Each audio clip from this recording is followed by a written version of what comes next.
Okay, today we're going to look at more specifically about the normal and friction forces, and there's a few different things that we got to talk about with friction, but before we get to that, I want to explain a little bit more about the normal force. So far, all we've done is we've looked at the normal as being opposite to gravity. So if we had a box just sitting flat on the ground, we have gravity pulling it straight down, and then we'd have our normal force would be the reaction force, right? Gravity is the action, gravity's pulling it downwards. The reaction force would be the floor pushing back up on the box. So it would be the opposite direction, and in this case our normal force is equal to gravity, right? We have nothing else at play. Those two things balance out, because if it's in equilibrium, it's not moving, they have to balance out. Okay, so let's look at a different scenario where we have our box sitting on the ground. So that part's still the same. We would still have gravity going downwards. That part's still the same. But now let's suppose we're going to push down on the box. So we're going to have an applied force also going downwards. And that's it. So if we have the force of gravity and then we push down on it, that's just like having more weight on the box, so that would be like extra weight. So in this case, we're in equilibrium after we're pushing down. So our normal force in this case would be the same as the gravity plus the applied force. So the trick is your normal force is always going to balance out your vertical components. So if we have gravity going down and only gravity, our normal will be the same as gravity. If we have extra force pushing it downwards, then our normal would be gravity plus that applied force. Okay, so let's look at one more now where we have still the box on a flat ground, but in this case we have gravity pulling it downwards again. But now let's suppose this time we have, instead of pushing downwards, we're going to have a rope attached to the box and we're going to pull it upwards a little bit. So let's suppose we have a tension, we have some sort of applied force tension, and we're going to lift upwards on the box. So in this case then our normal is going to be a lot less because we're taking away some of the weight. If we're lifting up on the box, we're canceling some of the gravity. So in this case our normal force plus the tension force would equal gravity. Right, so the two upwards together will then equal all of the force going downwards. Okay, so you just got to be careful that those two, that the vertical and components always balance out. So whichever, if there's extra forces up or down, you just have to make sure to balance it out. So the questions we're going to get to today that get a little bit tricky is when things happen at an angle. So let's suppose we have our box still and we're going to push. Okay, so in this case we've got our box on the ground, but instead of pushing down, we're going to push downwards out of an angle. So we're going to slide it along the ground, but we're going to be pushing downwards as well. So in this case our gravity is still the same. Our gravity would still be going straight down. And our normal force will be going upwards, but the trick in this case is we have to worry about our components. So we'd have our downward part of the force that's being applied, and then we'd also have a horizontal component going sideways. So in this case, the box will start to slide, but it's that horizontal motion that's going to slide it. So we'd have downwards force, and then our normal force then now will be upwards, and that'll balance it out. So in this case, our normal force will equal the two downwards. We'd have our gravity going downwards, plus we'd have this extra applied force. I'll just call that the force applied in the y direction. Okay, so that downwards there, and I'll only draw it in blue so we can see it's sort of the same. So we have this downwards component of our applied force plus the force of gravity. Those are both going down, so then the normal has to balance that out. That has to be the top ones. So if I wanted to color coordinate these, all of our downwards forces are blue and all of our upwards forces are red. So you can kind of see that they always balance. So For the first one, they were both exactly the same. They balanced out. For our second one, we had our normal going upwards, and we had gravity plus applied force going downwards. For our second one, it was just our gravity going downwards, and our two red ones were going up, so those two added together equal to gravity. And then our last one, once again, we got gravity and our applied going downwards. So you have to add the two downwards ones together to get your total normal force.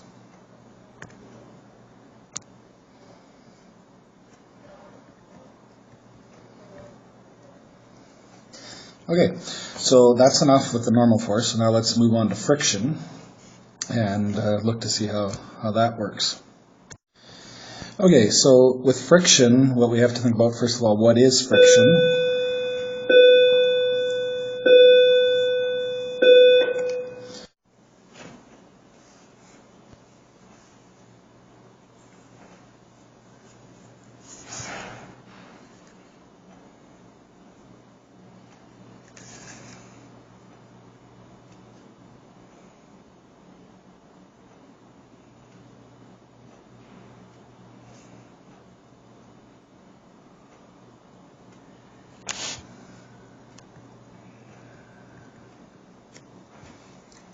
So after calculating, we get 49.05 for our force of gravity, so that's what we'll multiply by our coefficient of friction. And when we do that, we get an answer of 19.62. And we'll round that to, let's suppose we had 2 digits. Let's suppose the question had 5.0 kilograms. So if we round it to 2 digits, it'll round off to 20 newtons.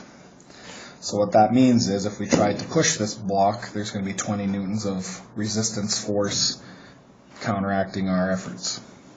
Okay, so this next example, let's look at, we have a steel box, a 10 kilogram steel box sitting on top of a steel table. And from the chart, I found that the coefficient of friction for static friction is 0.74, and the coefficient of friction for kinetic is 0.57. So we got the steel box, it's stationary. The question is, if we push with 25 newtons, what will happen? So to start with, we have a force of gravity of 10 times 9.81. So that equals 98.1 newtons. So that's our normal force as well, right, if it's stationary. So we can calculate the force of friction. And in this case, we'll use the static friction because the box isn't moving. So we'd have 0.74 times 98.1, which works out to 73 newtons. So that means we're going to be pushing on this box. So let's show our 25 newtons of applied force. So we have a force applied of 25 newtons, and in this case our friction then is going to counteract that, so that's going to be 73 newtons. So the first part of the question is, if we push with 25, will it move? No. It's going to take at least 73 newtons to get this thing to move. So if I push with exactly 73 newtons, that balances out, so it's not going to move. So that means I'm going to have to apply a little bit more. So let's suppose for part B, if I apply 100 Newton force, then the question is, let's calculate the acceleration. Okay, so in this case, it's going to take 73 newtons to overcome friction. So if I push with 100, that will cause this thing to move. We know it's going to move. So the only thing that's going to be different now is we can't just go 100 applied force minus a friction of 73, because it's now, we know it's going to move for sure. So we actually have to recalculate our force of friction, because it's now going to be moving, so we want to actually use our kinetic friction number. So in this case, we'd have 0.57 times 98.1, which will make it 56 newtons approximately. So in this case then, now that we know it's moving for sure, that 100 newtons of force is going to only be resisted by 56. So our net force will be 100 plus the negative 56 for the friction, which gives us an answer of 44. So that's what our net force is. So then the question is asking what is the acceleration.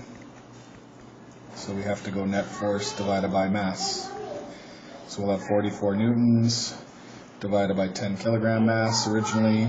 So that means our acceleration will be 4.4 meters per second squared. Okay, so the trick to this question is you just got to be careful if the box is moving or not. So we didn't know if it was going to move, so we had to first calculate what the static friction was, and that worked out to 73, so we had to push with more than 73 to get it to move. Once we do that, though, the friction drops to 0.57 because it's moving, so then our friction amount will be less. So we have to recalculate the friction and then subtract that from the 100. So like I said before, most questions it's going to already be moving or it's going to be stopped, so we don't have to worry about the two differences, but this question is a good one to kind of show you how the different scenario works for friction. Let's do one more example.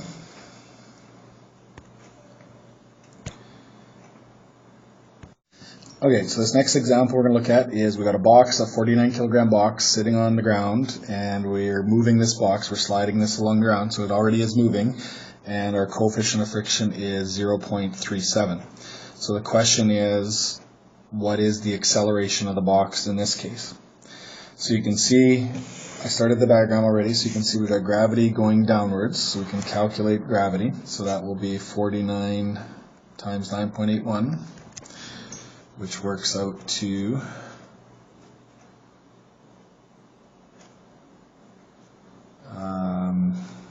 just get my calculator going here.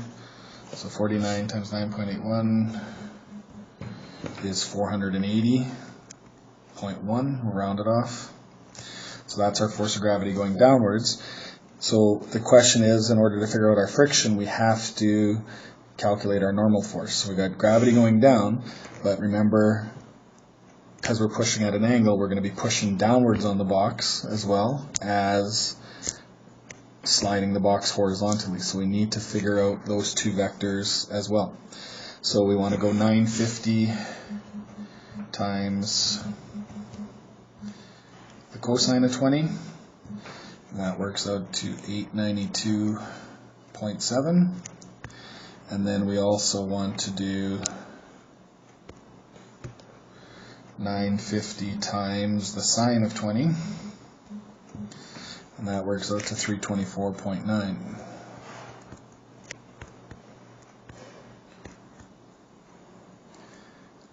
Okay, so we have 324.9. I'll just clean that up a little bit.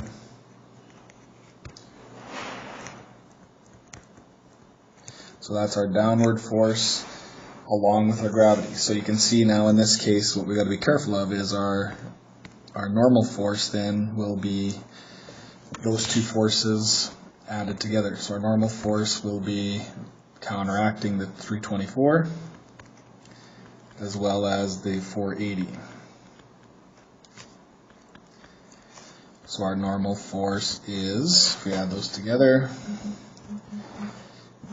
we get 805 newtons together. So we have a normal force of 805.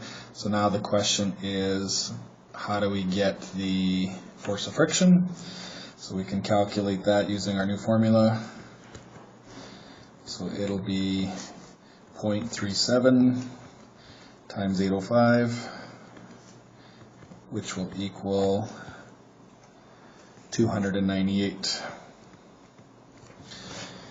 Okay, so there's our calculation. So you can see now, let's kind of redraw our diagram. So you can see our upward force, our normal force, balances out our two downward forces, so we don't have to worry about that. So our net force on the box then is, we're pushing it to the right with 892, and we got friction counteracting it by 298.